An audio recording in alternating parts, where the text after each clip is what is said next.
Morning at 6. And with 180 new members... Vice President Dan Quayle, will he come through for the president? In the end, the U.S. taxpayer... Senator Al Gore, will he live up to high expectations? And he said he really has some... Jim Stockdale, will he match Sunday's strong showing by Ross Perot?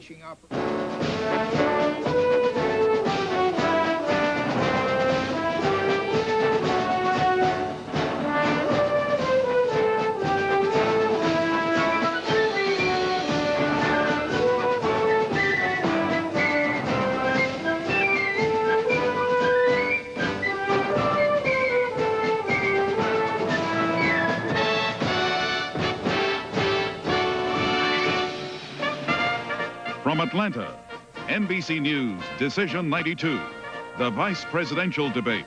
Here is Tom Brokaw. Good evening from the Theater for the Arts at Georgia Tech here in Atlanta, Georgia, where tonight 3 men who want to be just a heartbeat from the presidency will meet in their only scheduled debate of this campaign.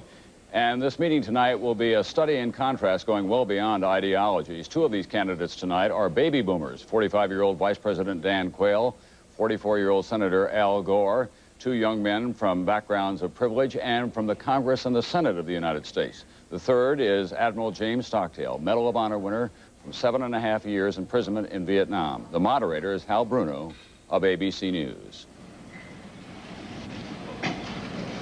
Good evening from Atlanta, and welcome to the Vice Presidential Debate sponsored by the Nonpartisan Commission on Presidential Debates.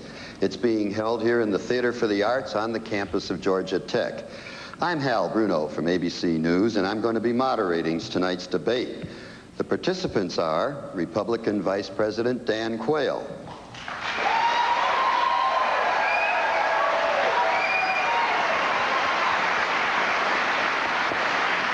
Democratic Senator Al Gore,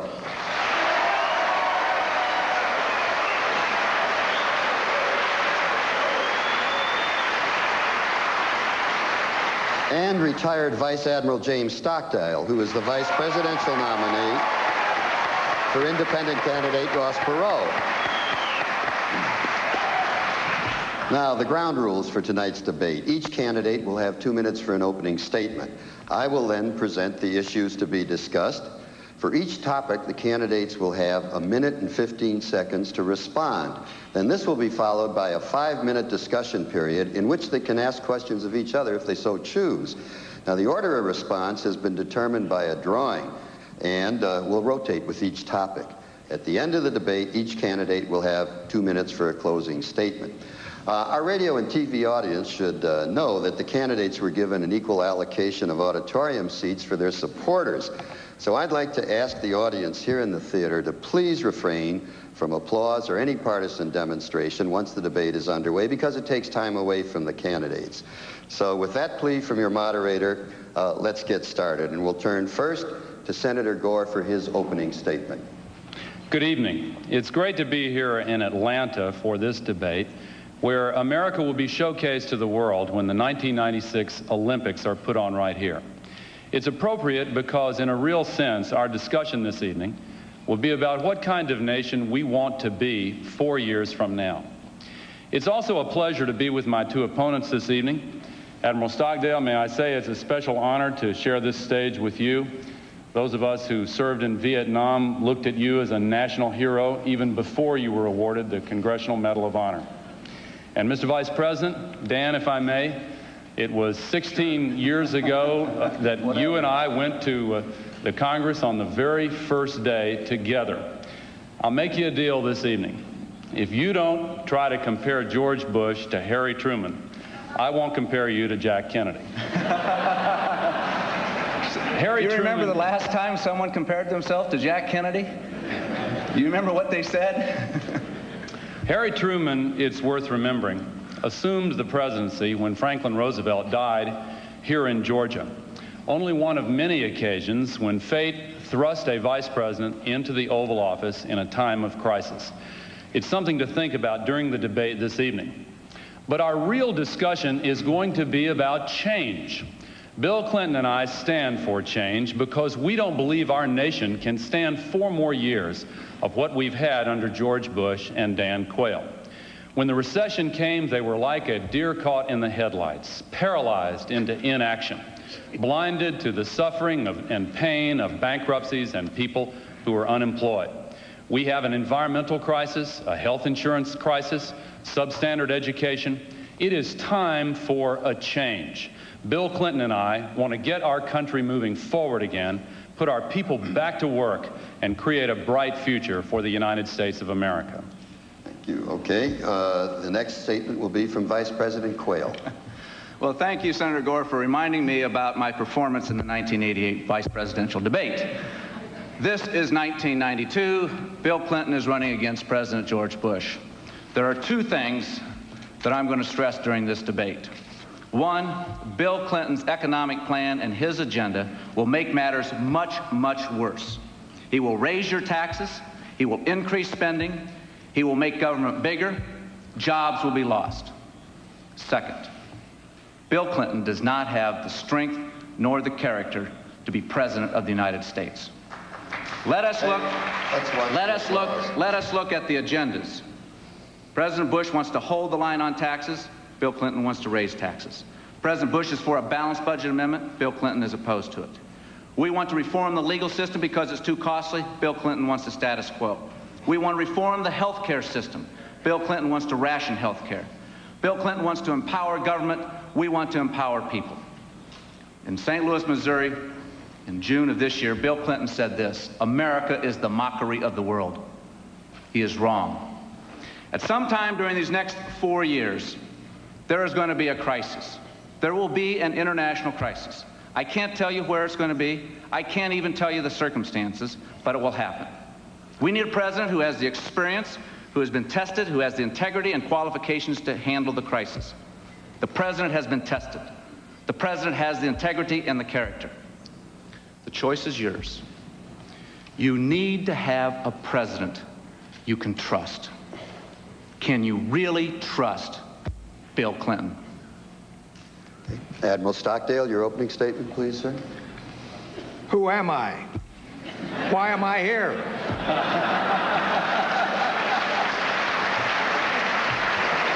I'm not a politician. Everybody knows that. So don't expect me to use the language of the Washington Insider.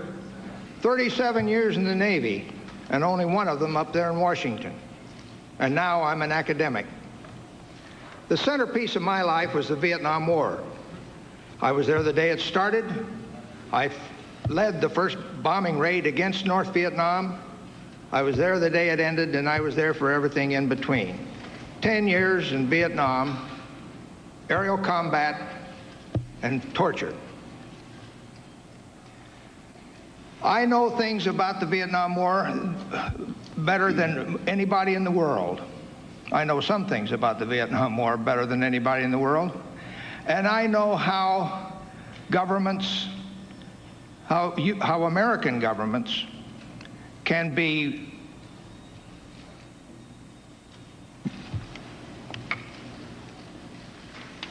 courageous and how they can be callow. And that's important. That's one thing I'm an insider on. I was the leader of the underground of the American pilots who were shot down in prison in North Vietnam. You should know that the American character displayed in those dungeons by those fine men was the thing of beauty. I look back on those years as the beginning of wisdom, learning everything a man can learn about the vulnerabilities and the strengths that are ours as Americans. Why am I here tonight? I am here because I have in my brain and in my heart what it takes to lead America through tough times. Thank you. Thank you, Admiral. I thought, since you're running for vice president, that we ought to start off by talking about the vice presidency itself. The vice president presides over the Senate. He casts the deciding vote in case of a tie, but his role really depends on the assignments that are given to him by the president. However, if a president should die in office or is unable to serve for any other reason, the vice president automatically becomes president, and that has happened 5 times in this century. So the proposition I put on the table for you to discuss is this. What role would each of you like to play as vice president? What areas interest you? And what are your qualifications to serve as president if necessary? In the case of Vice President Quayle, who we're starting with, I suppose you tell us the role that you did play in the first term and what you'd like to do in the second term. Go ahead, sir. Well, then I won't give you that answer. Qualifications. I've been there, Hal. I've done the job. I've been tested. I've been vice president for 4 years. Senator Gore referred to us being elected to the Congress together in 1976. I've done the job. I've done many things for the president. But even as vice president, you never know exactly what your role is going to be from time to time. And let me just give you an example of where I was tested under fire and in a crisis. President Bush was flying to Malta in 1989 to meet with President Gorbachev. It was the first meeting between President Bush and President Gorbachev. They had known each other before. A coup broke out in the Philippines. I had to go to the Situation Room. I had to assemble the president's advisors. I talked to President Aquino. I made the recommendation to the president. The president made the decision. The coup was suppressed. Democracy continued in the Philippines. The situation was ended. I've been there, and I'll tell you one other thing that qualifies you for being president, and it's this, Hal. You got to stand up for what you believe in. And nobody has ever criticized me for not having strong beliefs. Admiral Stockdale. My association with Mr. Perot is a very personal one. And as I have stood in and finally taken his running mate position, he has granted me total autonomy. I don't take advantage of it, but I am sure that he would make me a partner in decisions, in making decisions about the way to handle health care, the way to get this economy back on its feet again, in every way. I have not had the experience of these gentlemen, but to be any more specific, but I know I have his trust, and I intend to act in a way to keep that situation alive. Thank you. Senator Gore. Bill Clinton understands the meaning of the words teamwork and partnership. If we're successful in our efforts to gain your trust and lead this nation, we will work together to put our country back on the right track again. The experience that George Bush and Dan Quayle have been talking about includes the worst economic performance since the Great Depression. Unemployment is up, personal income is down, bankruptcies are up, housing starts are down. How long can we continue with trickle-down economics when the record of failure is so abundantly clear? Discussions of the vice presidency tend sometimes to focus on the crisis during which a vice president is thrust into the Oval Office. And indeed, 1/3 of the vice presidents who have served have been moved into the White House. But the teamwork and partnership beforehand, and hopefully that situation never happens, how you work together is critically important. The way we work together in this campaign is one sample. Now, I'd like to say in response to Vice President Quayle, he talked about Malta and the Philippines. George Bush is concentrated on every other country in the world. When are you guys going to start worrying about our people here in the United States of America and get our country moving again? Well, again, I will ask the audience, please do not applaud. It takes time from the candidates. All right. Now we have 5 minutes for discussion. Well, and go ahead, Vice President Quayle. The answer to that is very simple, that we are not going to raise taxes to create new jobs. We have a plan to create new jobs, but that wasn't the question. The question dealt with qualifications. Teamwork and partnership may be fine in the Congress, Senator Gore. That's what Congress is all about, compromise, teamwork, working things out. But when you're President of the United States, or when you're Vice President, you have to fill in like I did at the night of the crisis in the Philippines, you've got to make a decision. You've got to make up your mind. Bill Clinton, running for President of the United States, said this about the Persian Gulf War. He said, had I been in the Senate, I would have voted with the majority, if it was a close vote, but I agreed with the arguments of the minority. You can't have it both ways. You have to make a decision. You cannot sit there in an international crisis and sit there and say, well, on one hand, this is okay, and on the other hand, this is okay. You've got to make the decision. President Bush has made the decisions. He's been tested. He's got the experience. He's got the qualification. He's got the integrity to be our president for the next 4 years. President, Admiral Stockdale, it's your turn to respond next, and then Senator Gore will have his chance to respond. Okay, I thought this was just an open session, this five-minute thing, and I didn't have anything to add to his, but I will. Well, I'll jump in if you don't. I thought anyone could jump in whenever they wanted to. Okay, whatever pleases you, gentlemen, is fine with me. I'll let y'all figure out. But I want Admiral Stockdale's time. This is not the Senate. This is not the Senate where you can trade off time. Go ahead, I'll Senator let y'all Gore. figure out the rules. I've got some points that I want to make here, and I still haven't gotten an answer to my question on when you guys are going to start worrying about this country. But I want to elaborate on it before. Why doesn't the Democratic Congress pass the President's Jobs Bill? Let him say his thoughts, and then you can come in. Letting you get off that string of attacks. We've been listening to trickle-down economics for 12 years now, and y'all still support trickle-down to the very last drop.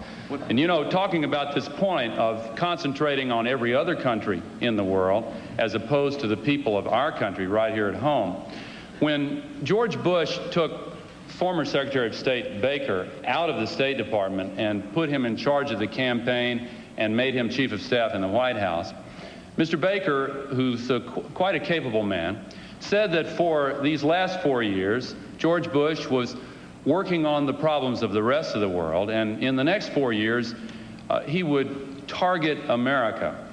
Well, I want you to know we really appreciate that, but Bill Clinton and I will target America from day one. We won't wait 4 years before we concentrate on the problems in this country.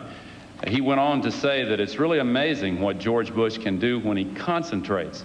Well, it's time that we had a president like Bill Clinton who can concentrate and will concentrate and work on the problems of real people in this country.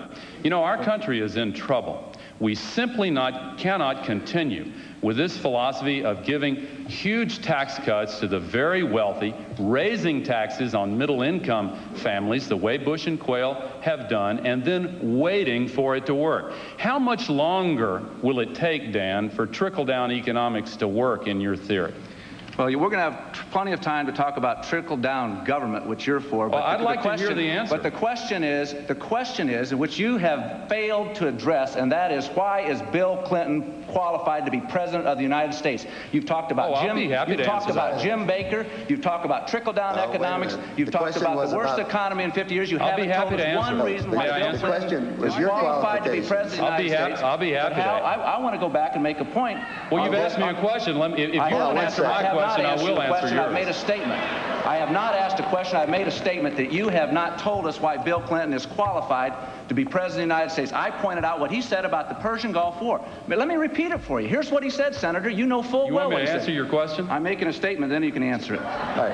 Can we give Admiral Stockdale a chance to come in here, please? And again, audience. Here's what he said. If the vote, this is the Persian Gulf War, the most important event in his political lifetime. And here's what Bill Clinton says. If it was a close vote, I'd vote with the majority. Right. Let's give Admiral Stockdale a chance to come in. That qualifies you for being president of the United States. I hope America is listening very closely to this debate tonight. And I think America is seeing right now the reason this nation is in gridlock.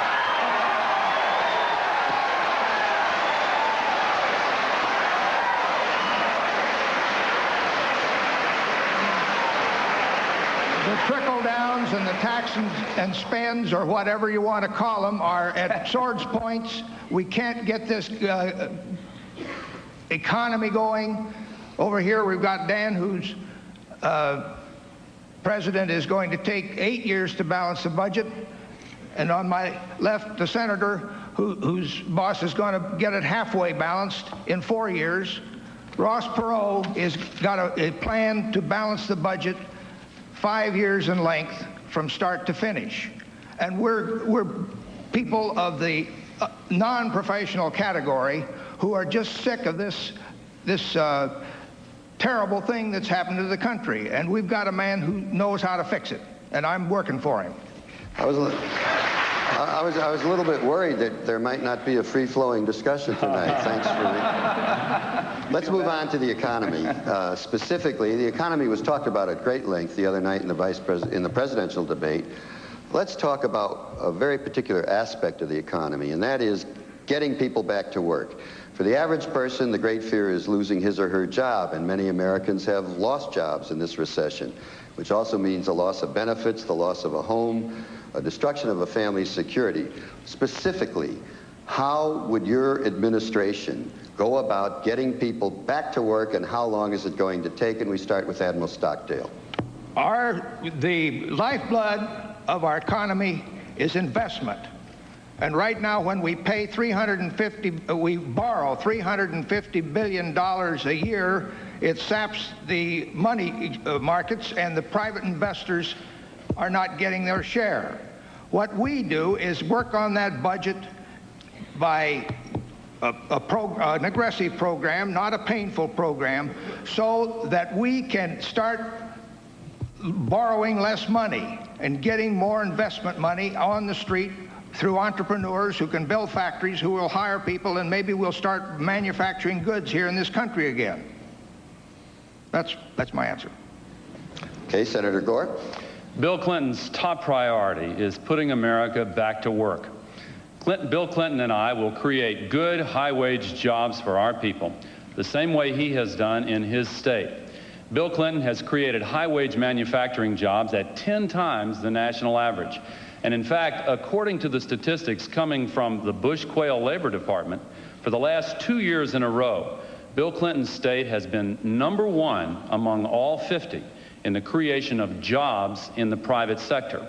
By contrast, in the nation as a whole, during the last 4 years, it is the first time since the presidency of Herbert Hoover that we have gone for a 4-year period with fewer jobs at the end of that 4-year period than we had at the beginning.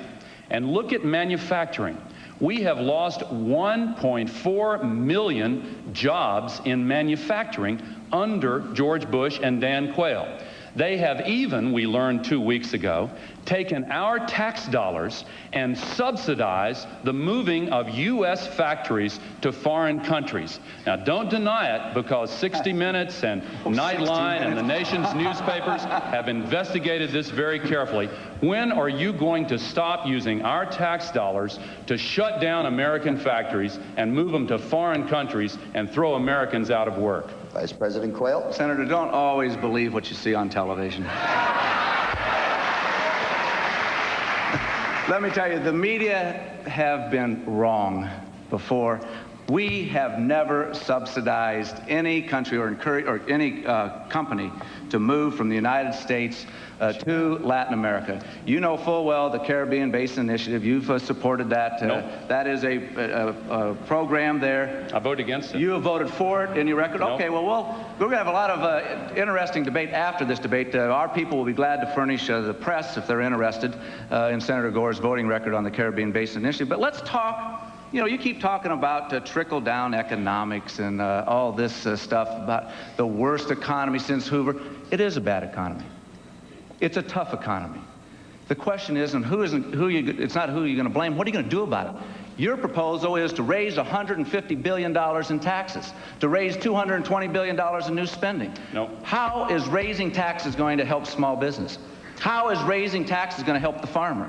How is raising taxes going to help the consumer of America? I submit to you that raising taxes will make matters much, much worse.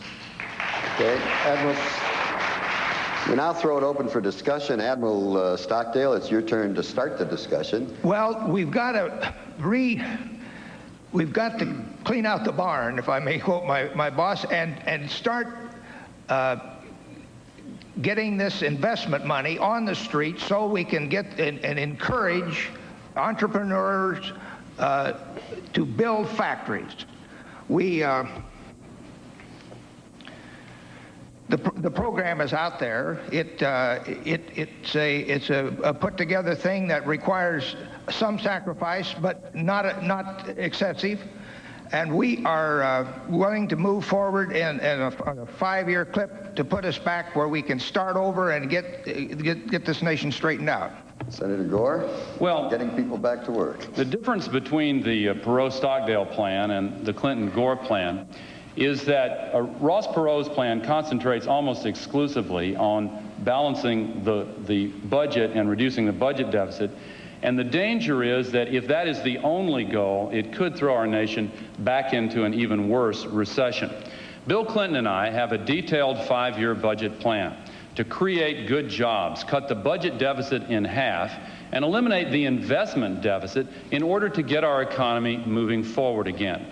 We have a $20 billion infrastructure fund to create a nationwide network of high-speed rail, for example, and what are called information superhighways to open up a whole universe of knowledge for our young people and to help our universities and companies that rely on new advances in the information revolution. We also have tax incentives for investment in job-creating activities, not the kind of encouragement for short-term rip-offs like the proposal that we have had from George Bush. But I want to return and say one more time, you have used our tax dollars to subsidize the recruitment of U.S. companies to move overseas and throw Americans out of work. In Decaturville, Tennessee, not very far from my home, a factory was shut down right there when they were solicited by officials paid with U.S. taxpayers' money, and then the replacement workers in a foreign country were trained with our tax dollars, and then their imports were subsidized coming back into the United States. When are you going to stop that program? We do not have any program that encourages companies to close down here and to go and invest in foreign soil. That is absolutely outrageous. Of course American businesses do have business abroad. We've got global competition. We want the businesses to expand. Do you realize this, Senator? That every job that's overseas, there's 3 jobs back here to support that, but never have we ever, and nor would we, support the idea of someone closing down a factory here and moving overseas. That's just totally ridiculous. It's going on right now. No, it happened in Tennessee, in Decaturville, Tennessee. When George Bush went to Nashville, the employees who lost their jobs asked to meet with them. I talked with them. Let me tell you what they're feeling. Some of them are in their 50s and 60s. They want to know where they're going to get new jobs when their jobs have been destroyed. And there are 1.4 million manufacturing jobs that have been lost because of the policies of you and George Bush. Are we going to, do you seriously believe that we ought to continue the same policies that have created the worst economy since the Great Depression? I hope that when you talk to those people, you said, and the first thing that Bill Clinton and I are going to do is raise $150 billion in new taxes. You've got that wrong, too. And the first, that is part of your plan, $150 billion in new taxes? Well, you're going to disavow your plan. Listen, what we're proposing... You know what you're doing? You know what you're doing? You're pulling a Clinton. And you know what a Clinton is? And you know what a Clinton is? A Clinton is what he says one thing one day and another thing the next day. You try to have both sides of the issues. The fact of the matter is that you are proposing $150 billion in new taxes. No. And I hope that you talk to the people in Tennessee and told them that you're going to have new taxes. You can say it all you want, but it doesn't make it true. I hope you talked to them about you were going to increase spending at $220 billion. I'm sure what you didn't talk to them about was about how we're going to reform the health care system, like the president wants to do. He wants to go out and to reform the health care system so that every American will have available to them affordable health insurance. I'm sure one other thing that you didn't talk to him about, Senator, and that is legal reform. Because your position on legal reform is the status quo. And yet you talk about foreign competition. Why should an American company have to spend 15 to 20 times on product liability insurance costs compared to a company in Japan or a company in Germany or somewhere else? That's not right. We have product liability reform legislation on Capitol Hill that will create jobs, and the Democratic Congress won't pass it. Okay. I think it's time to move on to our next topic. All 3 of you gentlemen have some expertise in defense and the armed forces. Vice President Quayle and Senator Gore both served on the Senate Armed Services Committee. Admiral Stockdale, of course, has a very distinguished military career. With the end of the Cold War, everyone agrees that there's going to be major cuts that are already started in the defense budget. But this country has a long history of neglecting its military needs in peacetime, then paying for it with heavy casualties when we're caught unprepared. How much of a defense cut is safe? What happens to the people who are forced to leave the military services, or if they lose their jobs because they're working in defense industries? I think we start with Senator Gore this time. Bill Clinton and I support a strong national defense. He and I have both fought for change within the Democratic Party as well as within the country.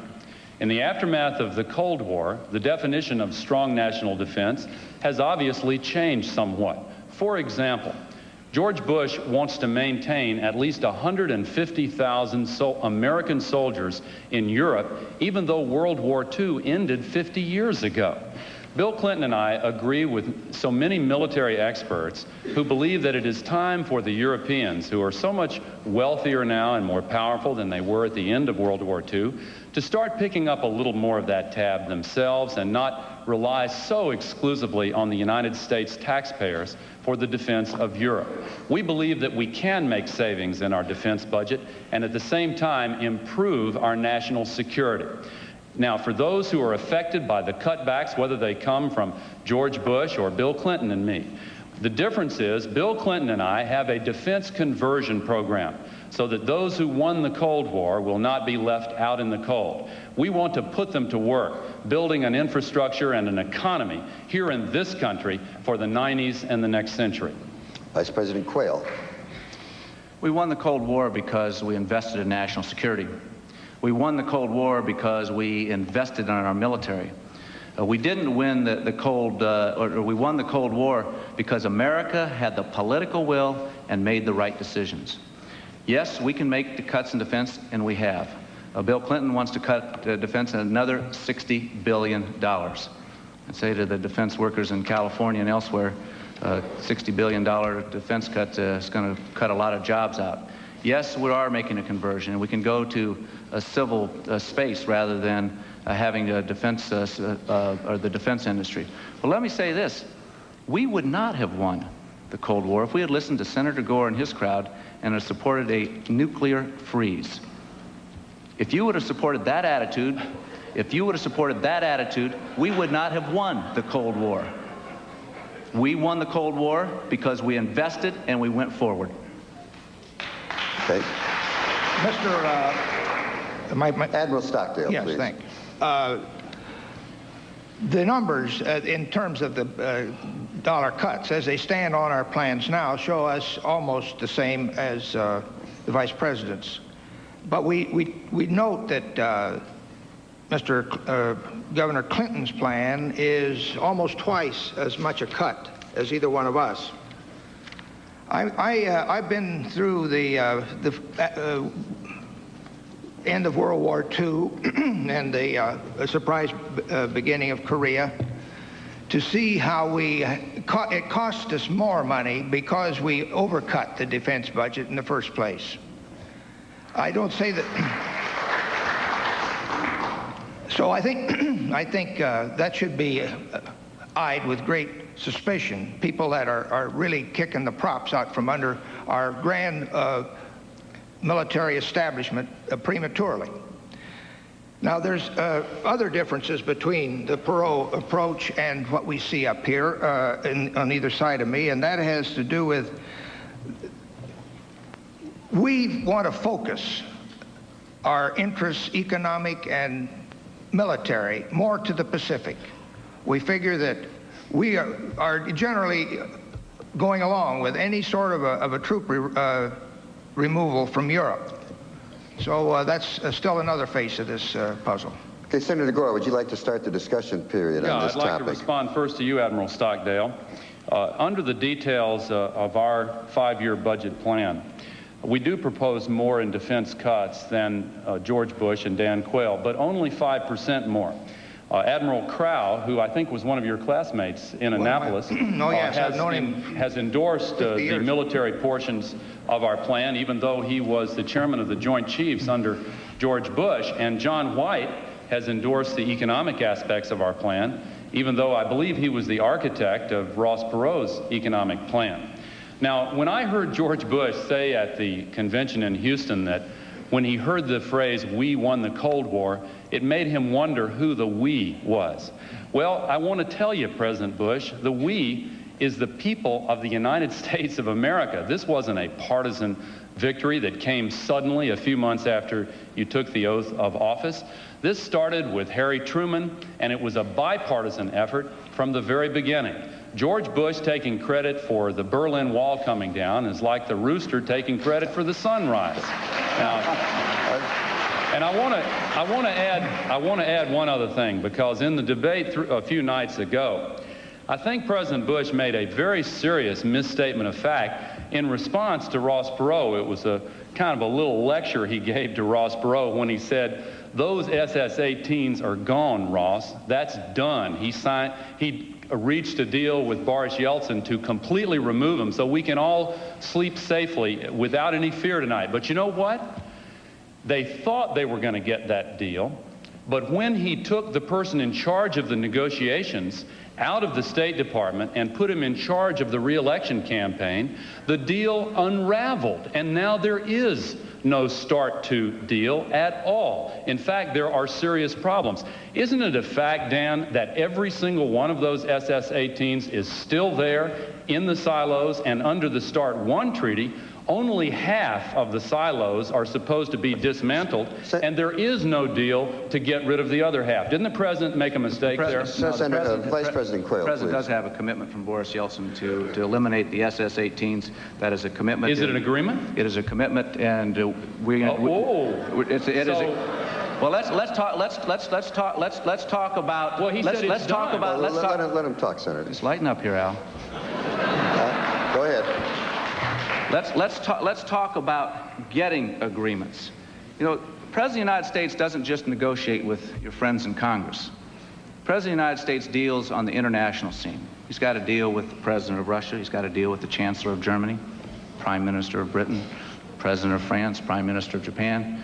He's got to deal with a whole host of leaders around the world. And the leaders sit down and they will negotiate, and they will come to agreements with people that they trust. And this is a fundamental problem with Bill Clinton, is trust and character. It is not the issue of how he avoided military service 20-some years ago. It's the fact. It's the fact that he does not tell the truth about it. He first said he didn't get an induction notice, then we find out that he did. He said he didn't have an ROTC slot, then we find out he did.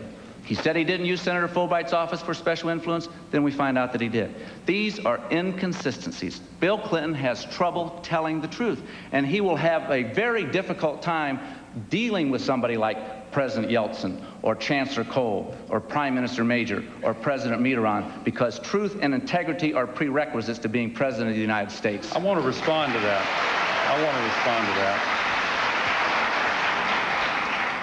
George Bush, in case you've forgotten, Dan, said, "Read my lips, no new taxes." Read my lips. And you know what? I didn't think I was going to hear that tonight. Hold on, let me finish. Okay. He also said he wanted to be the environmental president. Then he went on to say he wanted to be the education president. Then he said that he wouldn't raise taxes again. No, never, ever, ever. Then the next day, his spokesman, Marlin Fitzwater, came out and said, that's not a pledge. Then 2 weeks ago, he said that after the election, if you win, then James Baker's going to go back to be Secretary of State. Then a week later, in the debate a few nights ago, he said, no, after the election, if we win, James Baker is going to be in charge of domestic policy. Which is it, Dan? Is he going to...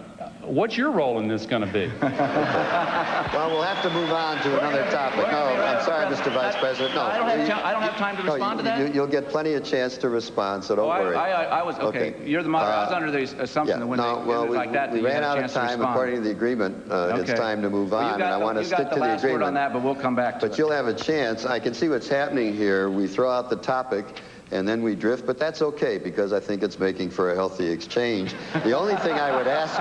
I'm enjoying it. The only thing I would ask of you gentlemen is when we get to the discussion period, whoever talks first, be considerate of the others, because you have a tendency to filibuster.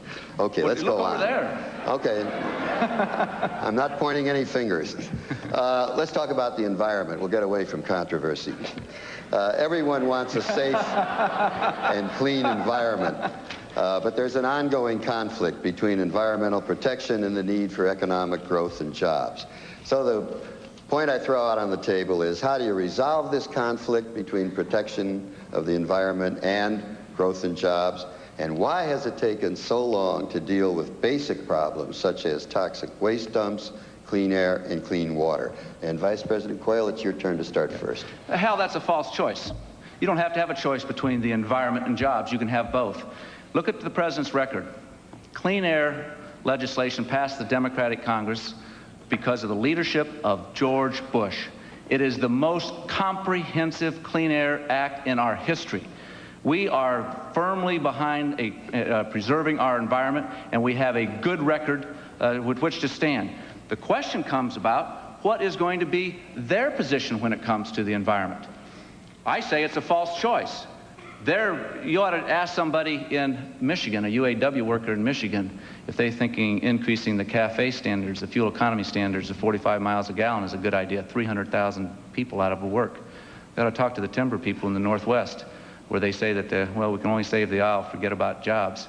You ought to talk to the coal miners. They're talking about putting a coal tax on. They're talking a tax on utilities, a tax on gasoline, home heating oil, all sorts of taxes. No, Hal, the choice isn't the environment and jobs. With the right policies, prudent policies, we can have both. Admiral Stockdale.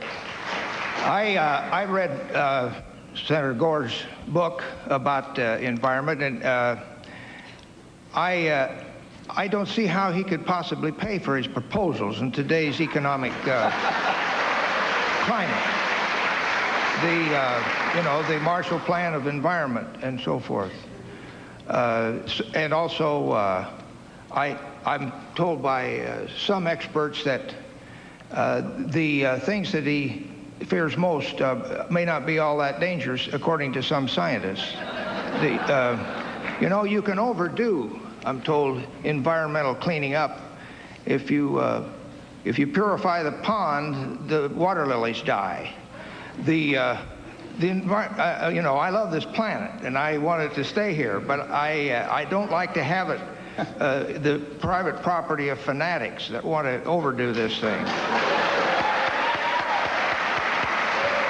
Senator Gore. Bill Clinton and I believe we can create millions of new jobs by leading the environmental revolution instead of dragging our feet and bringing up the rear.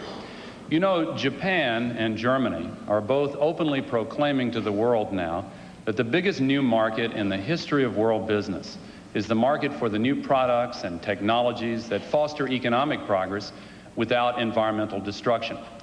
Why is the Japanese business organization, the largest one they have, the Keidanren, arguing for tougher environmental standards than those embodied in U.S. law? Why is MITI, their trade organization, calling on all Japanese corporations everywhere in the world to exceed by as much as possible the environmental standards of every country in which they're operating? Well, maybe they're just dumb about business competition, but maybe they know something that George Bush and Dan Quayle don't know, that the future will call for greater efficiency and greater environmental efficiency. This is an issue that touches my basic values. I'm taught in my religious tradition that we are given dominion over the earth, but we're required to be good stewards of the earth, and that means to take care of it. We're not doing that now under the Bush-Quayle policies. They have gutted the Clean Air Act. They have broken his pledge to be the environmental president. Bill Clinton and I will change that. Okay, discussion period now.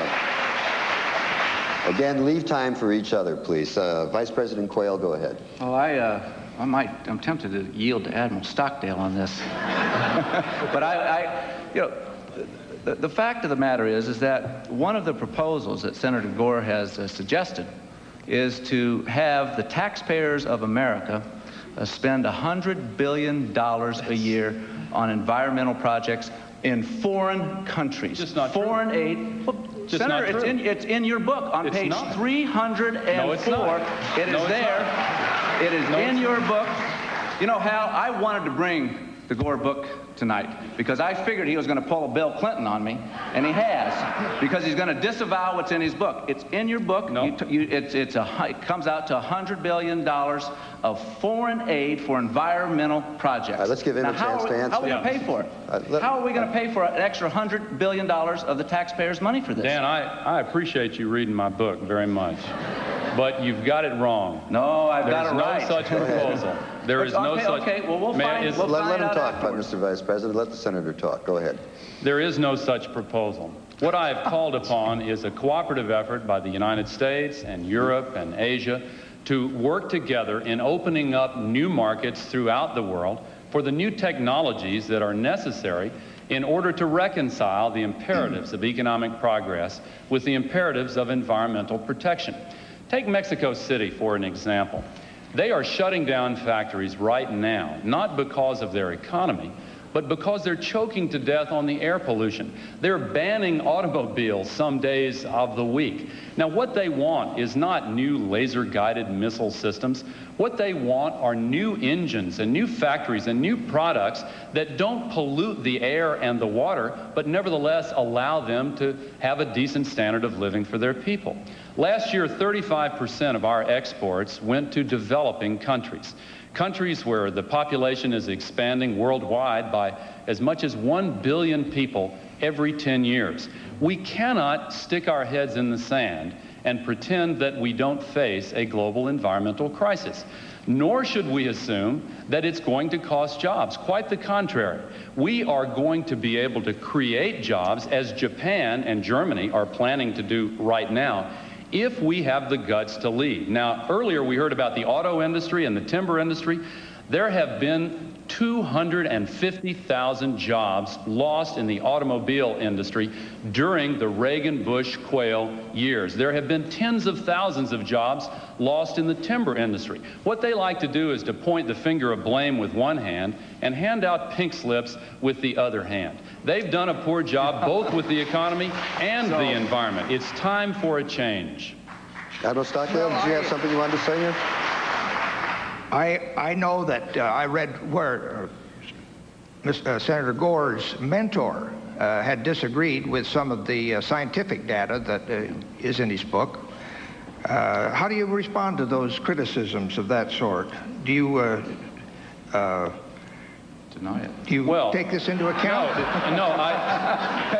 Let me respond. Thank you, Admiral, for saying that. You're talking about Roger Revelle. His family wrote a lengthy letter saying how terribly he had been misquoted and had his remarks taken completely out of context just before he died. He believed up until the day he died. No, it's true. He died last year. Please. And just before he died, he co-authored an article which had statements taken completely out of context. In fact, the vast majority of the world's scientists, and they have worked on this extensively, believe that we must have an effort to face up to the problems we face with the environment. And if we just stick our heads in the sand and pretend that it's not real, we're not doing ourselves a favor. Even worse than that, we're telling our children and all future generations that we weren't willing to face up to this obligation. I believe that we have a mandate to try to solve this problem, particularly when we can do it while we create jobs in the process. Go ahead, Mr. Vice President. There's still time. Yep. Not much, I know it. We got to have a little equal time here now, Hal. In the book, you also suggest taxes on gasoline, taxes on utilities, taxes on carbon, taxes on timber. There's a whole host of taxes, and I don't believe raising taxes is the way to solve our environmental problems. And you talk about the bad situation in the auto industry. You seem to say that the answer is, well, I'll just make it that much worse by increasing the CAFE standards. Yes, the auto industry is hurting. It's been hurting for a long time. And increasing the CAFE standards to 45 miles per gallon, like you and Bill Clinton are suggesting, will put, as I said, 300,000 people out of work. Okay, let's move on now. I would like to remind the audience of one thing. Trying to stop you from applauding may be a lost cause. I didn't say anything about hissing, but I do think it is discourteous. And there's no call for that, and it reflects badly on the candidate you're supporting, so let's knock that off. Let's go on to health care. Health care protection has become a necessity of life in our society, yet millions of Americans are not insured, and the cost of medical treatment is practically out of control. How do you propose to control these costs, and how are you going to provide access to health care for every American?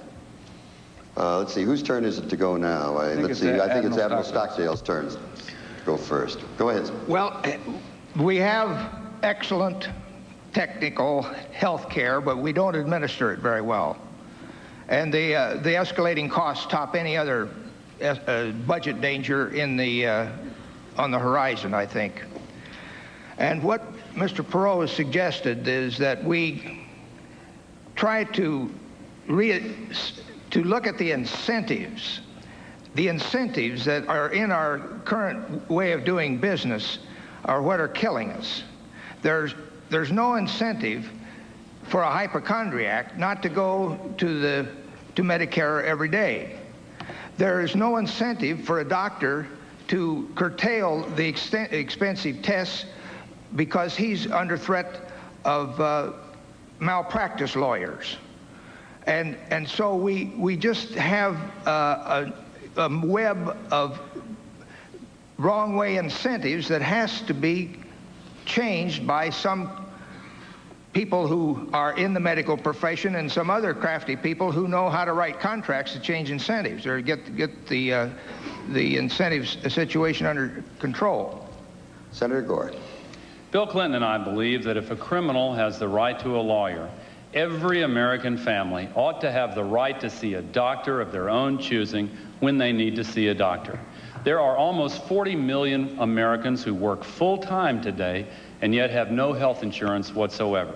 We are proposing to change that, not with a government-run plan, not with new taxes, but with a new approach called managed competition. We are going to provide a standard health insurance package provided by private insurance companies and eliminate the duplication and red tape and overlap, and we're going to have cost controls to eliminate the unnecessary procedures that are costing so much money today. There was a bipartisan commission, evenly divided between Republicans and Democrats, who looked at our plan and the Bush-Quayle proposal. They said ours will save tens of billions of dollars and cover every American. The Bush proposal, by contrast, will cost us tens of billions and still leave Americans uninsured. But what I want to know is, why has George Bush waited for 3.5 years during this health insurance crisis before finally coming out with a proposal just before the election, and he still hasn't introduced it in Congress? Why the long wait, Dan? Mr. Vice President? Al, President Bush has had his health care reform agenda on the Capitol Hill for 8 months. He's had parts of it up there for years. You talk about increasing costs that the president has had on Capitol Hill, medical malpractice reform legislation for several years. Defensive medicine and health care today costs $20.7 billion. Defensive medicine defined as testing and treatment that is only necessary in case of a lawsuit.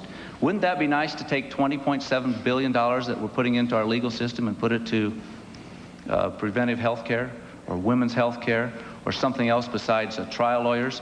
But no, you don't want to reform the health care system to drive down costs through medical malpractice. What you're doing, you are talking about a government program. Your program is to ration health care. You said in your statement to see a doctor when you want to see a doctor. When you start rationing health care, there's going to be a waiting line to see a doctor unless it's an emergency.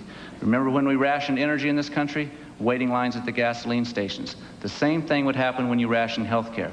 The president's proposal deals with tax credits, deductions, and purchasing health care in the private sector and making health care affordable and available to every single American. Admiral Stockdale, would you like to start the discussion period? Well, I'm out of ammunition on this. Well, let me talk then, because I've got a couple of things that I go want ahead, to say. Senator. We still didn't get an answer to the question of why George Bush waited for 3.5 years Didn't wait for during 3.5 the years. national I did answer health the question. insurance crisis before he even made a proposal. And it still hasn't been submitted to Congress in the form of legislation. I also Certainly want to has. respond to the question about malpractice. Do you know which state has the lowest malpractice premiums in the entire country? Bill Clinton's Arkansas does, partly because he has passed reform measures limiting the time during which malpractice suits can be filed. In fact, tort claims generally have fallen 10% under Bill Clinton there. But you know, that's not the reason for this health insurance crisis. The reason is we've had absolutely no leadership. Let me tell you about a friend of mine named Mitch Philpott from Marietta, Georgia, not far from here, who Tipper and I met with his family in Johns Hopkins Hospital. Their son Brett was in the bed next to our son, and they couldn't pay their medical bills. They used to live in Atlanta, but they lost their house. And while they were there, both Mitch and his wife lost their jobs because they could not get unpaid leave. We passed legislation to give family leave under circumstances like that, exempting small business. How can you talk about family values, Dan, and twice veto the Family Medical Leave Act? Vice President? Pass our Family Leave Act, and because it goes to small businesses, where the major problem is your proposal excluded small business. That's the problem. Now let me talk about health care. Did you require it? Did you require it? My turn. Did you require family leave? Lighten up, Al. My turn. It's a free discussion. Take a breath, Al. Inhale. It's a free discussion. Did you require family leave in that legislation, yes or no? We offered incentives to small businesses. Yes or no? Were small business exempted under your proposal? Yes. Yes, and that's where the biggest problem Did is. you require it of anyone? I'm going to get back to the topic Did you again require it of because he anyone? obviously doesn't want to talk about health insurance or health care, which you addressed. I was absolutely, I shouldn't say that.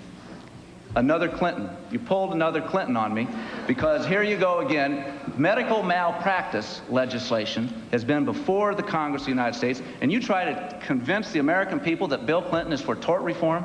The biggest campaign contributors to your campaign are the trial lawyers of America. We have a letter, and we're going to release it again to the media if the media is interested, where the head of the trial lawyers of Arkansas said that Bill Clinton was basically in their back pocket, that Bill Clinton has always opposed tort reform of any kind. It's in the letter. We have it. We'll make it available because Bill Clinton is not for tort reform. I'd like to know where Bill Clinton stands on health insurance. When he's campaigning in New Hampshire, he says, I am for the pay or play health insurance. Pay or play, that's a 7 to 9% payroll tax on every worker in America that participates in this program. Can I respond? And then all of a sudden, this summer, he says, oh, I'm not for a pay or play. Here we go again. Bill Clinton, one day he's for pay or play, the next day he's against pay or play. He does it in education. He writes Polly Williams, a Democrat state legislator in Milwaukee, Wisconsin, saying, I'm for choice in education. Then he goes to the NEA Teachers Union and says, sorry, I'm not for choice in education because you won't let me be for choice in education. One time, Bill Clinton says, term limits. We ought to limit terms. It's ridiculous that a member of Congress can serve for 30, 40, 50 years and you limit the terms of the president, but that's another subject. We're fixing to limit one. Yeah. We're gonna limit.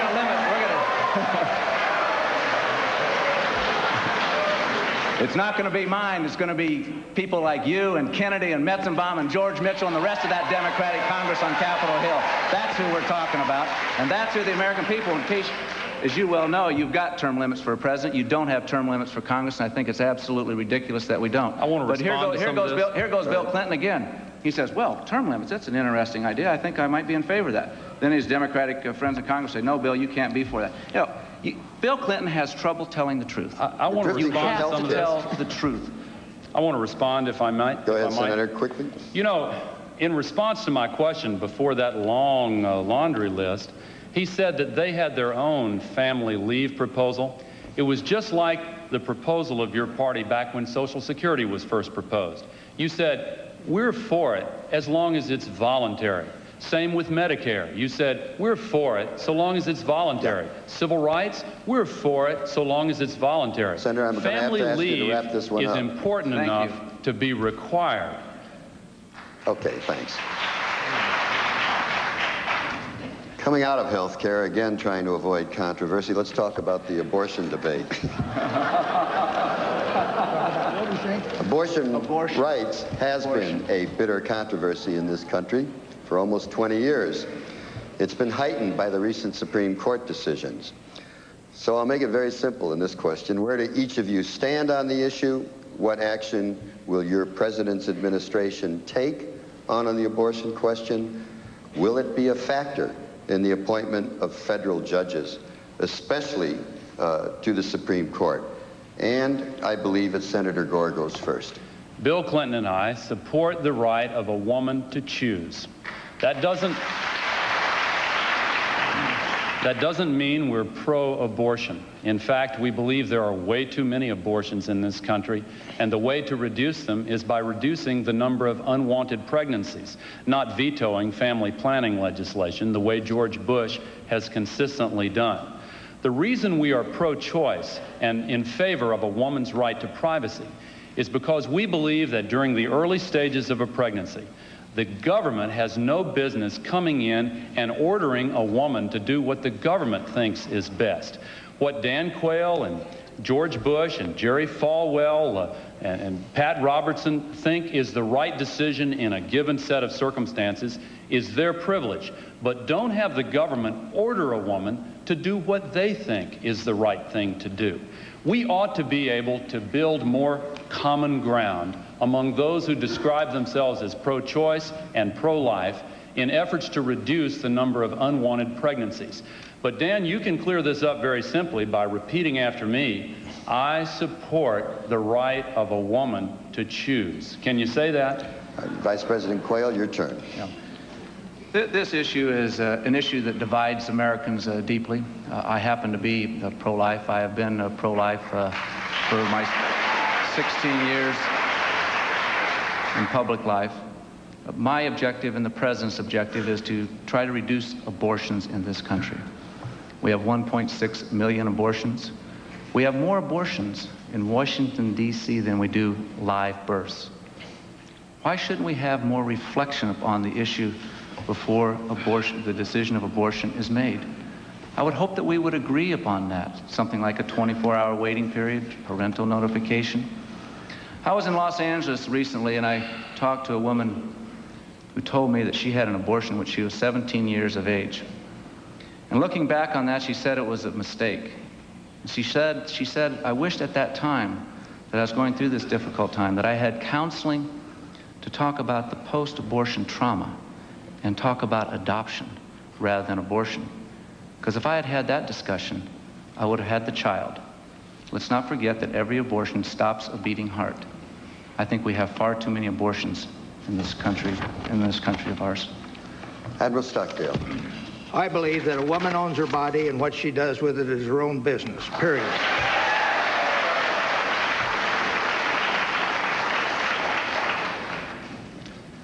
Period. That's it?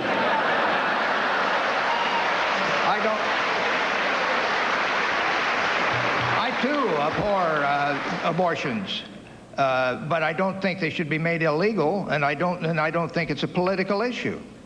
I think it's a privacy issue. Admiral, you caught me by surprise. Let's go ahead with the discussion of this issue. Senator Gore? Well, you notice in his response that Dan did not say, I support the right of a woman to choose. That is because he and George Bush have turned over their party to Pat Buchanan and Phyllis Schlafly, who have ordered them to endorse a platform which makes all abortions illegal under any circumstances, regardless of what has led to that decision by a woman. Even in cases of rape and incest, their platform requires that a woman be penalized, that she not be allowed to make a choice if she believes, in consultation with her family, her doctor, and others, whoever she chooses, that she wants to have an abortion after rape or incest. They make it completely illegal under any of those circumstances. Now they want to waffle around on it. Let me finish just briefly. Now you want to waffle around on it and give the impression that maybe you don't really mean what you say. But again, you can clear it up by simply repeating, I support the right of a woman to choose. Say it. Let him say it himself. Let him say his own words. Go ahead, Mr. Vice President. You. Talk about waffling around. This issue is a very important issue. It has been debated throughout your public life and throughout my public life. And one thing that I don't think that is wise to do, and that is to change your position. At one time, and most of the time in the House of Representatives, you had a pro-life position. Simply not true. In 1987, you wrote a letter, and we'll pass this out to the media too. True. You wrote a letter saying that you oppose taxpayer funding of abortion. Bill Clinton has the same type of a record. In some circumstances. No, we're going to qualify it now. And I still do. And Bill Clinton, when he was governor of Arkansas, also worked with the Right to Life people and supported Right to Life positions, and now he has changed. Talk about waffling around. This is the typical type of Clinton response. Even on the issue like abortion, he's on both sides of the issue. Take the NAFTA agreement. Oh, wait a minute. How long did he have to just wait? I know you want to change the subject, Dan, but let's stay on this one for a while. How long did he have to wait, or how quickly did he change his position on education? He changes his position all the time. Let's stay with this issue for a while. Bill Clinton has trouble telling the truth. The 3 words he fears most. Does anybody have any view about the appointment of judges on this? Yeah, I want to talk about this, because the question was not about free trade or education. The question was about. You're the one that brought up the issue of waffling. Dan, I'll let you talk. Let me talk now. It's going to be a long evening if you're like this now, because no, don't change the subject. Don't change the subject. Because what you have done. Answer my questions. On the 24-hour waiting period, do you support that? I have had the same position on abortion in favor of a woman's right to choose. Do you support a woman's right to choose? Do you support a 24-hour waiting period to have reflection? You're still avoiding the question. Now, wait a minute. Let me tell you why this is so important. There are millions of women in this country who passionately believe in the right of a woman to privacy, and they want to stack the Supreme Court with justices who will take away the right to privacy. Make no mistake about it, that is their agenda, and if you support them, don't be surprised that that is exactly what they want to do, and that is why Dan Quayle refuses to say this evening that he supports the right of a woman to choose. I agree with Admiral Stockdale and the vast majority of Democrats and Republicans in this country. You know, one of the reasons so many Republicans are supporting the Clinton-Gore ticket is because they've turned over the party to this right-wing extremist group which takes positions on issues like abortion that don't even allow exceptions for rape and incest. Again, can't you just say you support the right of a woman to choose? Can we give Admiral Stockdale a chance to jump in here if he wants to, or if he dares to? I would like to get in. I feel like I'm an observer at a ping pong game where they're talking about, they're expert professional politicians that massage these intricate plots and know every nuance to them. And meantime, we're facing a desperate situation in our economy. I've seen the cost of living double in my lifetime. A new granddaughter was born in my family, my granddaughter, 3 weeks ago. And according to the statistics that we have, that is the Perot group, the chances of her seeing a doubling of the standard of living are nil. In fact, her children will be dead before another this standard of living is doubled. So what the heck? Let's get on with talking about something substantive. All right, Mr. Vice President, you'll have a chance to. You'll have a chance in the closing statements. Let's move on to another topic. Just 15 seconds to respond. Well, can I have 15 seconds also? Let's move on, gentlemen. I'll tell you what. All right, let's not. We're not horse trading. We're having a debate. Let's go on. Let's talk about the cities, because that's where a majority of Americans live, in urban areas, and they're facing a financial and social crisis.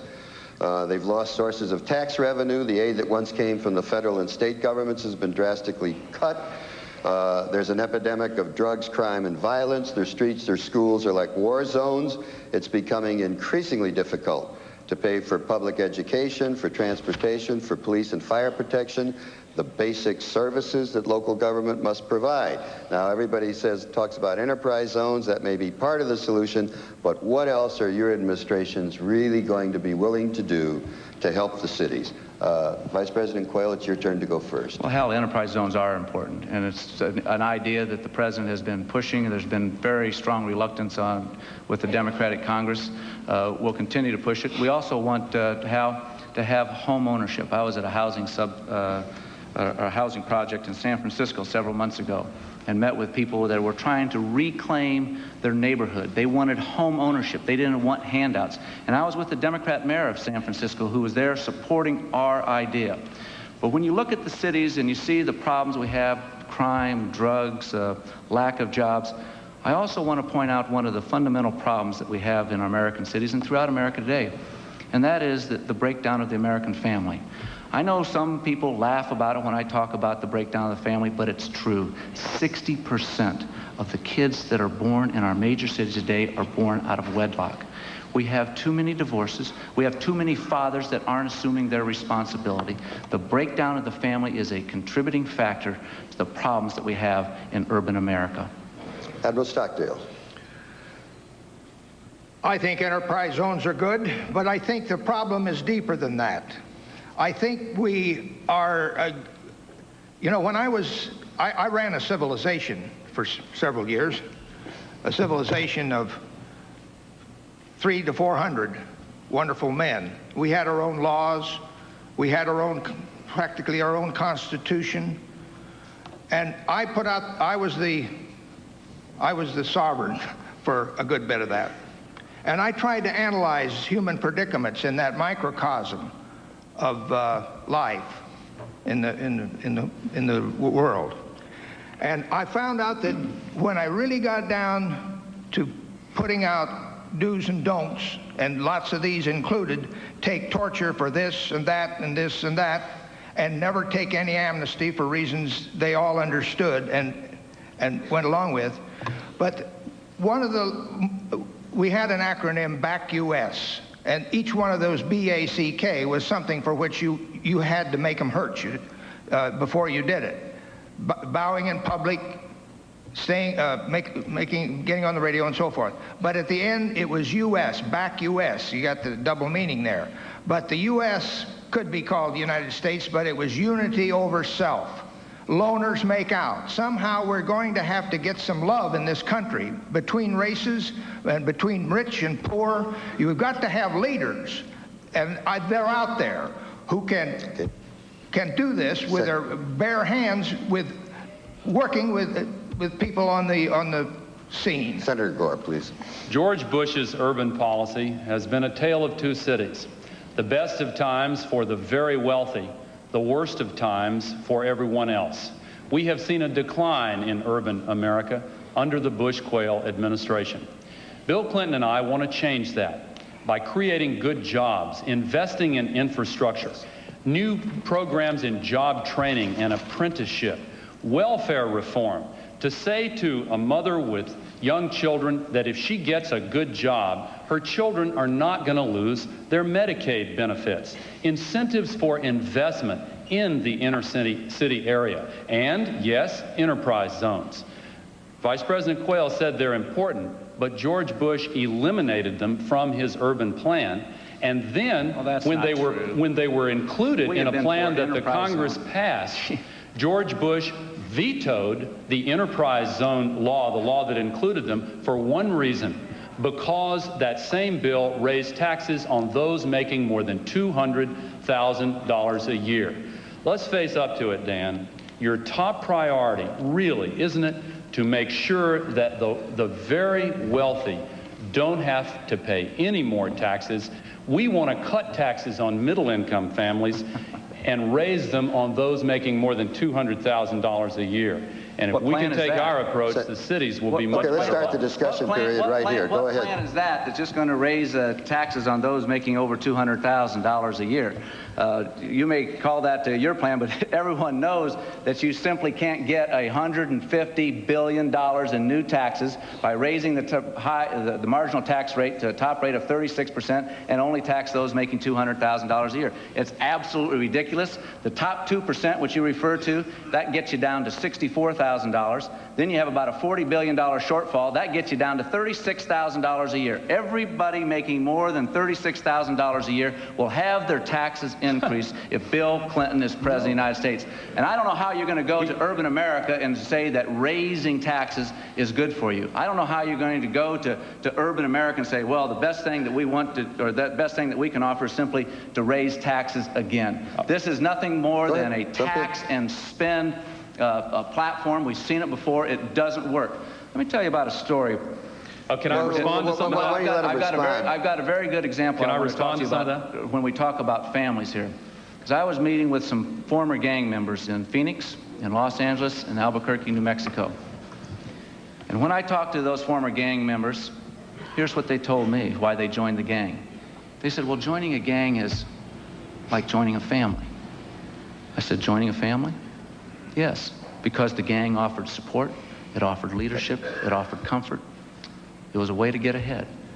Where have we come if joining a gang is like being a member of the family? And Senator that's Gore, you why wanted to I think respond? families have to be strengthened, and you don't strengthen the American family by raising taxes. Go ahead. I do want to respond Go to ahead, that. Senator. Admiral. George Bush and Dan Quayle want to protect the very wealthy. That is the group that has gotten all of the tax cuts under the Bush-Quayle administration. Nobody here who is middle income has gotten a tax cut, because middle income families have had tax increases under Bush and Quayle in order to finance the cuts for the very wealthy. That's what trickle-down economics is all about, and they want to continue it. We're proposing to also require foreign corporations to pay the same taxes that American corporations do when they do business here in the United States of America. George Bush has not been willing to enforce the laws and collect those taxes. We want to close that loophole and raise more money in that way. Can we stick to when the you talk cities, about, sir? excuse me? Stick to the cities. All right. Well, he talked about ways to raise money to help the cities. What we're proposing is to invest in the infrastructure in cities and have targeted tax incentives for investment right in inner city areas. The enterprise zones represent a part of our proposal also, and strengthening the family through welfare reform. And you know, the Bush administration has vetoed family leave. They have cut childhood immunization and college aid. If you don't support parents and you don't support children, how can you say you support families? How about supporting parents and the right to choose where their kids go to school, Al? You support that? Let the parents, let the parents. Do you want me to answer? Public or private schools? Want me to answer? Go ahead. We support the public school choice to go to any public school of your choice. What we don't support, and listen to what they're proposing, to take U.S. taxpayer dollars and subsidize private schools. Now, I'm all for private schools, but to use taxpayer dollars when the people who get these little vouchers often won't be able to afford the private school anyway, and the private school is not under any obligation to admit them, that is a ripoff of the U.S. taxpayer. This is a very important issue. Choice in education is a very important issue. And he said that he was not for choosing to, giving the parents the right to choose to send their kids to public schools. But it's okay for the wealthy to choose to send their kids to private schools, but it's not okay for the middle class and the working poor to choose where they want to send their kids to school. I think that it's time that all parents in America have a right to choose where they send their kids to school to get an education. Admiral Stockdale, would you like to have the last word in this period? I come down on the side of freedom of school choice. And there's a lot of misunderstandings that I've heard here tonight that I may have the answer to. Starting in, for the last almost a decade, we've worried about our schools officially through Washington, and the president had a meeting of all the governors, and then they tried the conventional fixes for schools, that is to increase the certification of requirements for the teachers, to lengthen the school day, to lengthen the school year. Nothing, this is a very brief overview of the thing, but nothing happened. And it's time to change the school structure. In schools, bureaucracy is bad and autonomy is good. The only good schools we have are those run by talented principals and devoted teachers. And they're running their own show. How many times have I thrived? The best thing I had when I ran that civilization, it succeeded, and it's a landmark. The best thing I had going for me was I had no contact with Washington for all those years.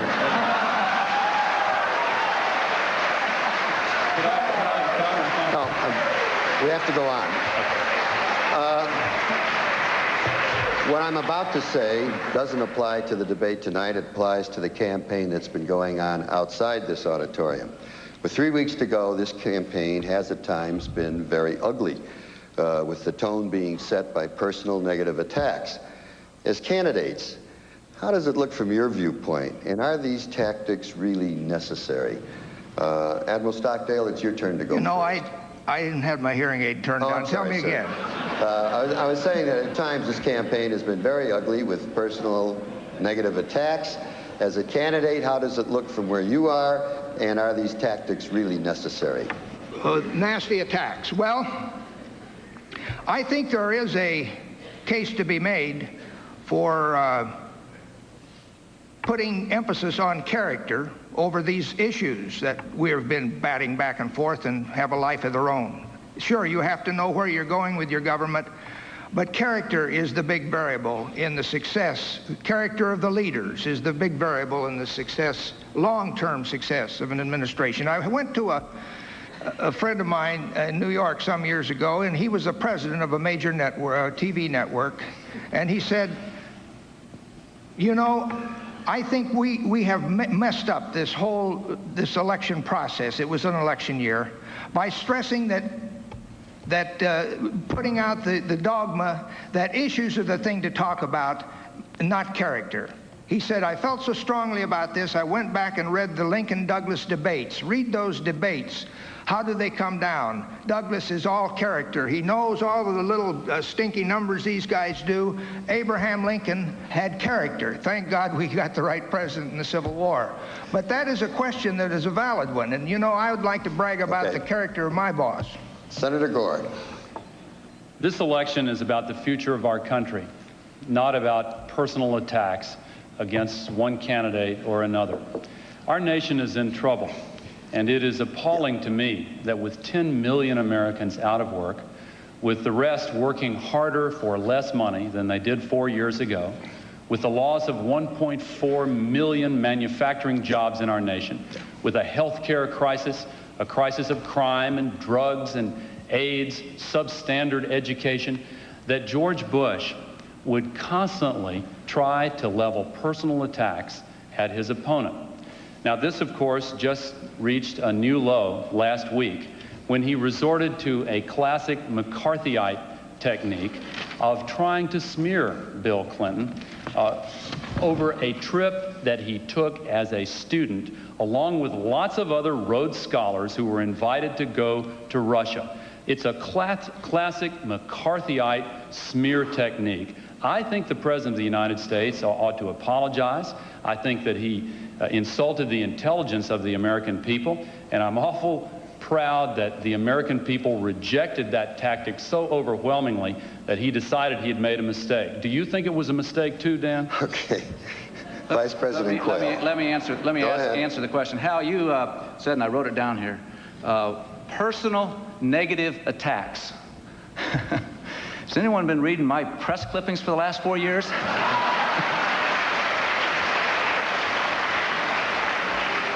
But I agree with one thing with Senator Gore, and that is that we ought to look to the future. And the future is who's going to be the next president of the United States. And is it a negative attack and a personal attack to point out that Bill Clinton simply has trouble telling the truth?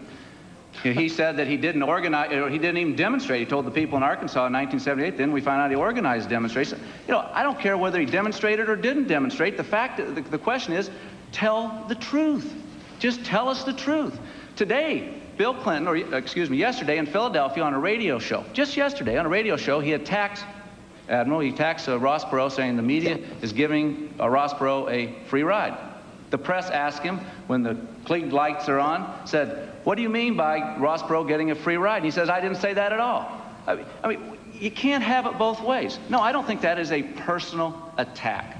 What I find troubling with Bill Clinton is he can't tell the truth. You cannot lead this great country of ours by misleading the people. All right, gentlemen, the control room advises me that in order to have time for your closing statements, which we certainly want, there simply is not going to be time for a discussion period on this particular topic. So let's go to the closing statements. You have 2 minutes each, and we'll start with Admiral Stockdale. I think the best justification for getting Ross Perot in the race again and to stay is that we're seeing this kind of chit-chat back and forth about issues that don't concentrate on where our grandchildren are going, with the living standards of our children and grandchildren. He is, as I've read in more than one article, a revolutionary. He's got plans out there that are going to double the speed at which this budget problem is being cared for. It was asked how, if we would squeeze down so fast that we would strangle the economy in the process.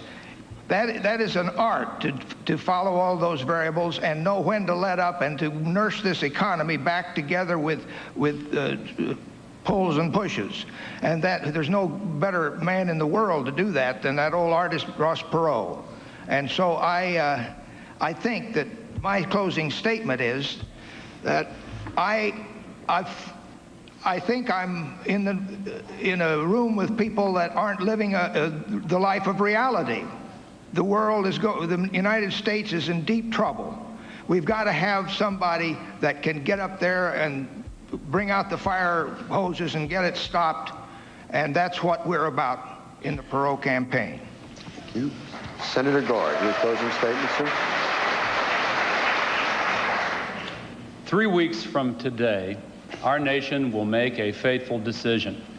We can continue traveling the road we have been on, which has led to higher unemployment and worse economic times, or we can reach out for change. If we choose change, it will require us to reach down inside ourselves to find the courage to take a new direction. Sometimes it seems deceptively easy to continue with the old habits even when they're no longer good for us. Trickle-down economics simply does not work. We have had an increase in all of the things that should be decreasing. Everything that should have been increasing has been going down. We have got to change direction. Bill Clinton offers a new approach. He has been named by the other 49 governors, Republicans and Democrats alike, as the best and most effective governor in the entire United States of America. He's moved 17,000 people off the welfare rolls and onto payrolls. He has introduced innovations in health care and education. And again, he has led the nation for the last 2 years in a row in the creation of jobs in the private sector.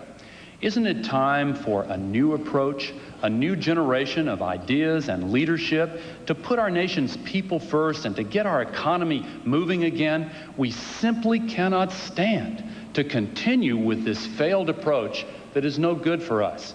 Ultimately, it is a choice between hope and fear, a choice between the future and the past. It is time to reach out for a better nation. We are bigger than George Bush has told us we are as a nation, and we have a much brighter future. Give us a chance. With your help, we'll change this country, and we can't wait to get started.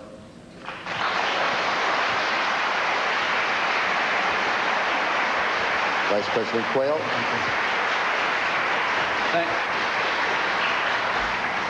Thank you, Hal. I'd like to use this closing statement to talk to you about a few people that I've met in these last 4 years.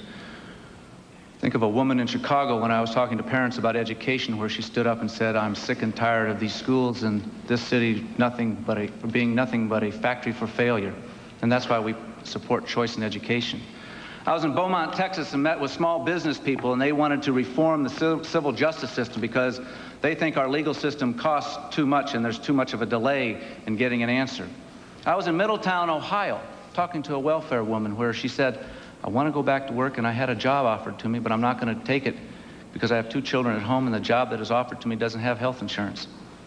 Under President Bush's health care reform package, that woman won't have to make a choice about going back to work or health care for her children because she'll have both. I was in Vilnius, Lithuania, Independence Square, speaking to 10,000 people in the middle of winter. Hundreds of people came up to me and said, "God bless America." Yes, in the next 4 years, as I said, somewhere, sometime, there's going to be a crisis. And you need to have a president that is qualified, has the experience, and has been tested. Not one time during this evening, during 90 minutes, did Al Gore tell us why Bill Clinton is qualified to be president. He never answered my charges that Bill Clinton has trouble telling the truth. The choice is yours. The American people should demand that their president tell the truth. Do you really believe Bill Clinton will tell the truth? And do you trust Bill Clinton to be your president?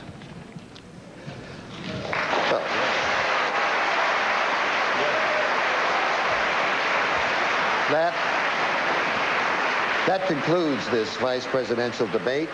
I'd like to thank Vice President Quayle, Senator Gore, Admiral Stockdale for being participants. The next presidential debate is scheduled for this Thursday at 9 p.m. Eastern Time at the University of Richmond in Richmond, Virginia. To all of our viewers and listeners, thank you and good night. Admiral?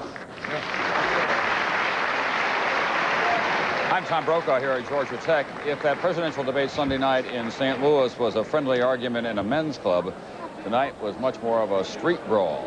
You see Admiral Stockdale to the right there, Al Gore, and Vice President Dan Quayle on friendlier terms. There's Al Gore with Tipper Gore, of course. Al Gore went hard after Dan Quayle and the Bush administration on the issue of the economy, saying directly, what are you going to do about it? And then, what are you going to do in the next administration, Mr. Quayle? Talking about the expanded role of James Baker. He was particularly strong on the jobs abroad issue. Dan Quayle closed as he began, raising questions about Bill Clinton's ability to tell the truth. He repeatedly raised questions about Clinton's judgment, and he came again and again to the whole theme of the Clinton-Gore ticket raising taxes. As for Admiral Stockdale, it was a little unfair for him tonight. He's not a politician after all, and he was plainly physically uncomfortable. He had to move around up there. He was tortured during 7.5 years as a prisoner of war in Vietnam, but he did have some eloquent moments when he defended the right of a woman to control her own body, and when he said at one point, "This is why we think we have to break the gridlock in Washington, D.C."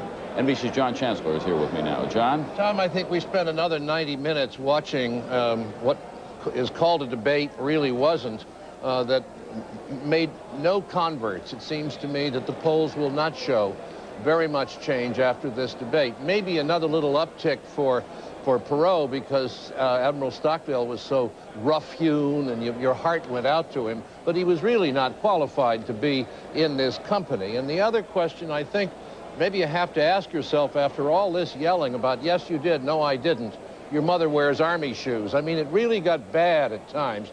These are 3 men who came before us tonight saying, I am qualified to be president of the United States. I don't know that we got a lot out of any of them on that, but I think that's what the audience will have to judge. Which one of these, if the president is incapacitated or dies, do we want as president of the United States?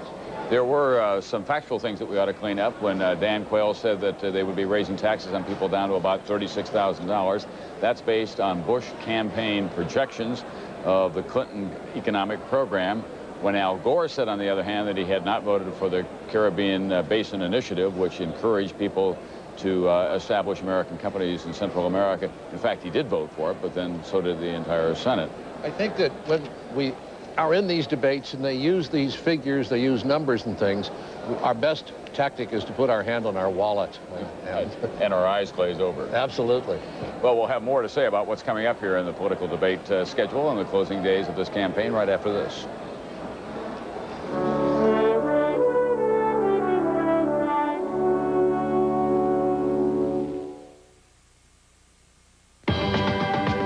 Comfort in a four-wheel drive.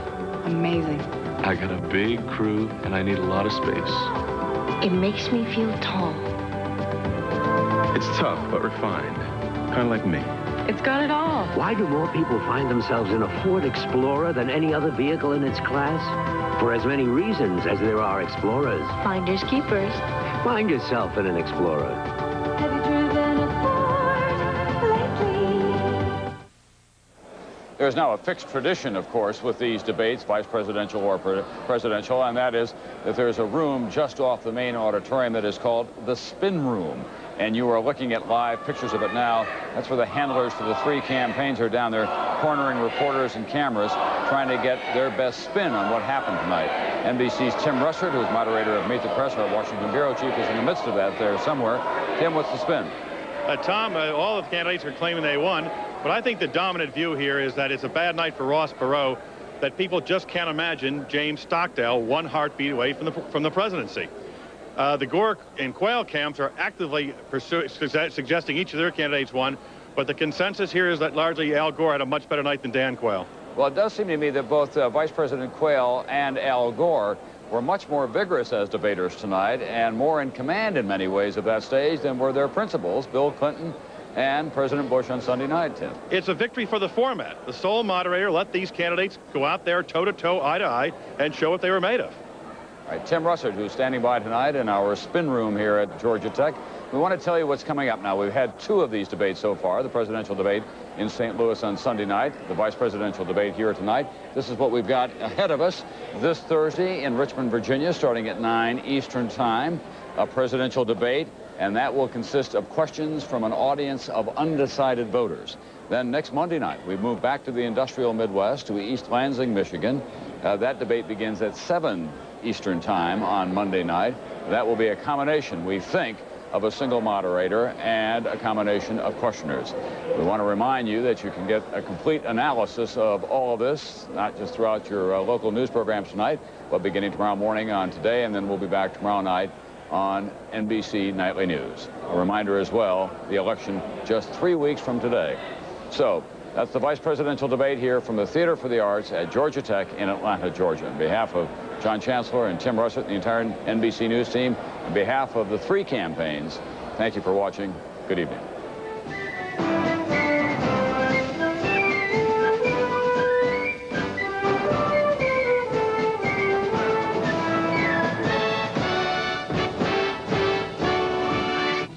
Morning at 6.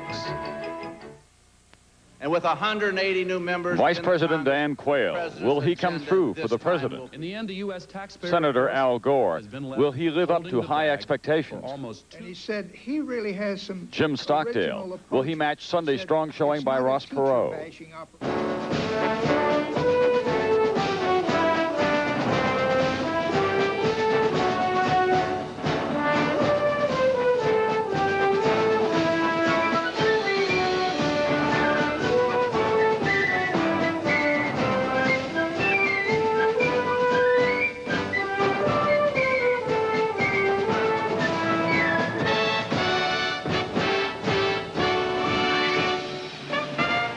From Atlanta, NBC News, Decision 92, the vice presidential debate. Here is Tom Brokaw.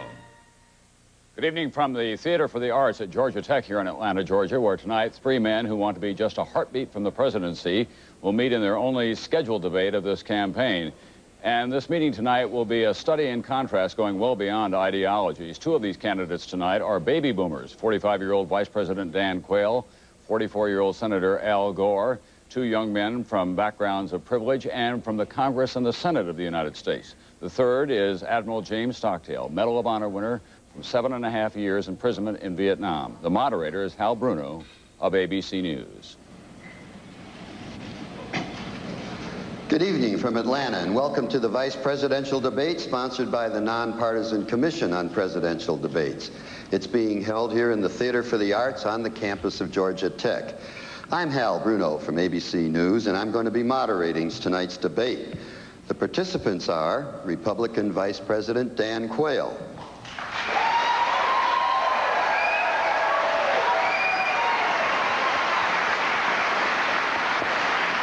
Democratic Senator Al Gore,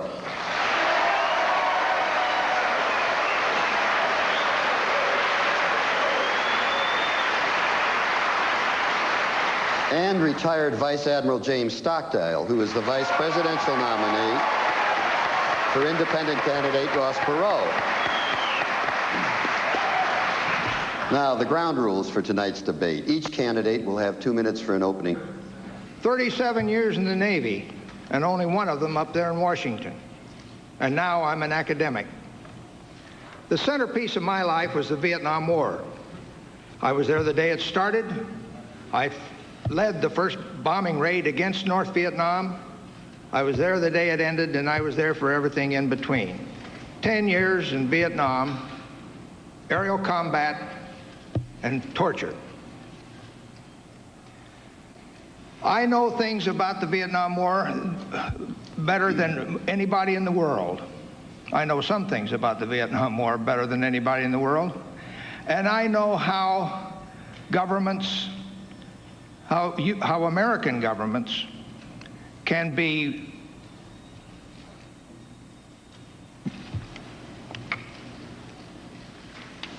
courageous and how they can be callow. And that's important. That's one thing I'm an insider on. I was the leader of the underground of the American pilots who were shot down in prison in North Vietnam. You should know that the American character displayed in those dungeons by those fine men was the thing of beauty.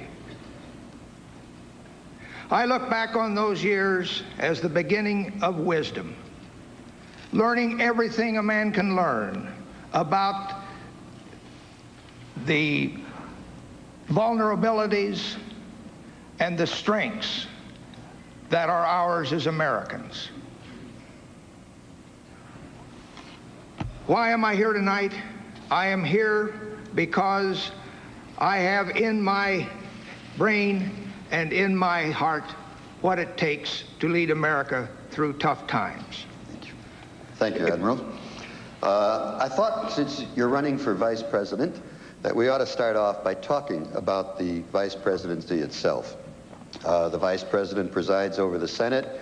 He casts the deciding vote in case of a tie, but his role really depends on the assignments that are given to him by the president. However, if a president should die in office or is unable to serve for any other reason, the vice president automatically becomes president, and that has happened. Statement. I will then present the issues to be discussed. For each topic, the candidates will have 1 minute and 15 seconds to respond. Then this will be followed by a 5-minute discussion period in which they can ask questions of each other if they so choose. Now, the order of response has been determined by a drawing, and will rotate with each topic. At the end of the debate, each candidate will have 2 minutes for a closing statement. Our radio and TV audience should know that the candidates were given an equal allocation of auditorium seats for their supporters. So I'd like to ask the audience here in the theater to please refrain from applause or any partisan demonstration once the debate is underway, because it takes time away from the candidates. So with that plea from your moderator, let's get started. And we'll turn first to Senator Gore for his opening statement. Good evening. It's great to be here in Atlanta for this debate, where America will be showcased to the world when the 1996 Olympics are put on right here. It's appropriate because, in a real sense, our discussion this evening will be about what kind of nation we want to be 4 years from now. It's also a pleasure to be with my two opponents this evening. Admiral Stockdale, may I say it's a special honor to share this stage with you. Those of us who served in Vietnam looked at you as a national hero even before you were awarded the Congressional Medal of Honor. And Mr. Vice President, Dan, if I may, It was 16 years ago that you and I went to the Congress on the very first day together. I'll make you a deal this evening. If you don't try to compare George Bush to Harry Truman, I won't compare you to Jack Kennedy. Do you remember the last time someone compared themselves to Jack Kennedy? Do you remember what they said? Harry Truman, it's worth remembering, assumed the presidency when Franklin Roosevelt died here in Georgia.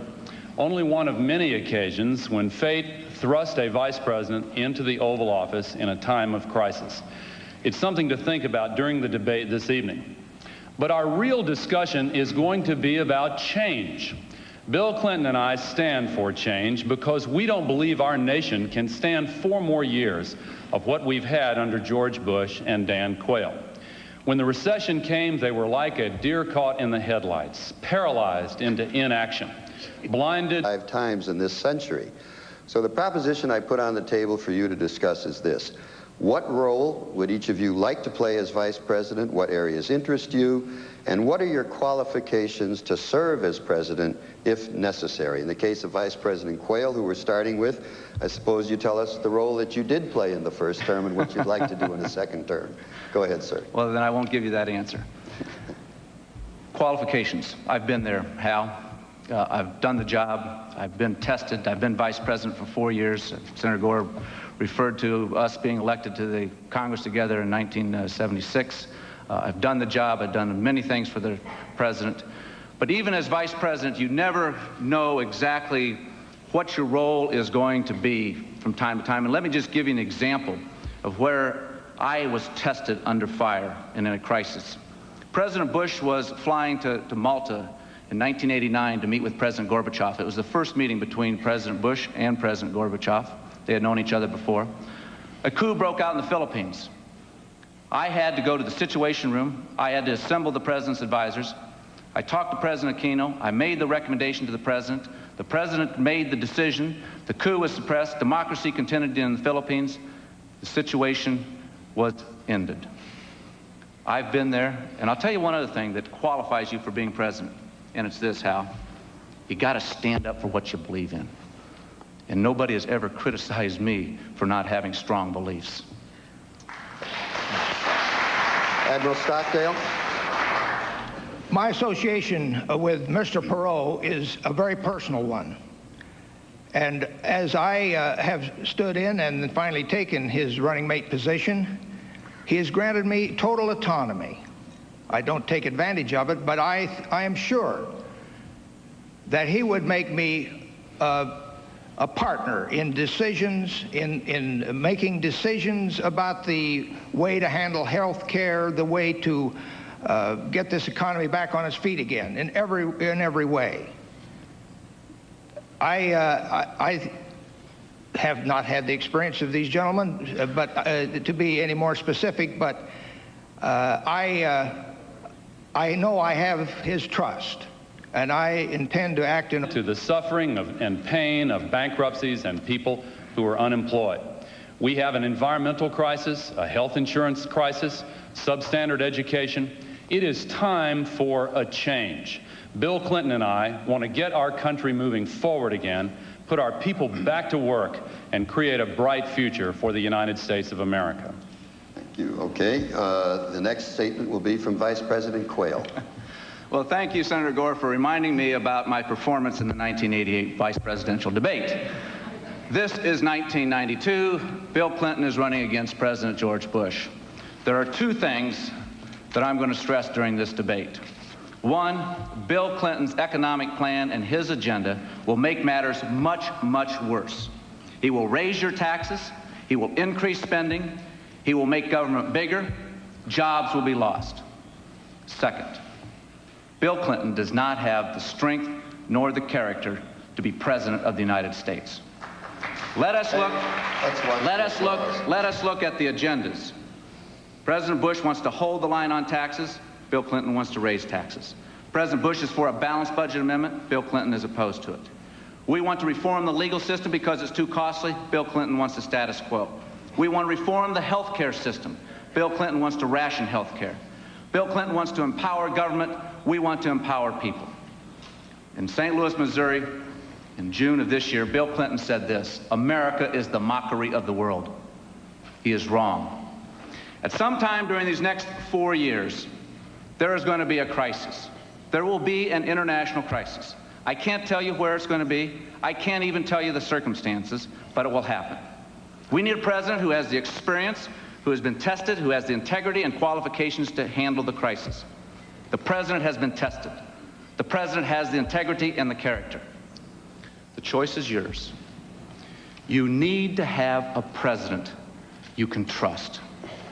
Can you really trust Bill Clinton? Admiral Stockdale, your opening statement, please, sir. Who am I? Why am I here?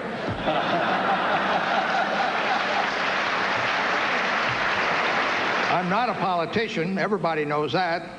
So don't expect me to use the language of the Washington Insider.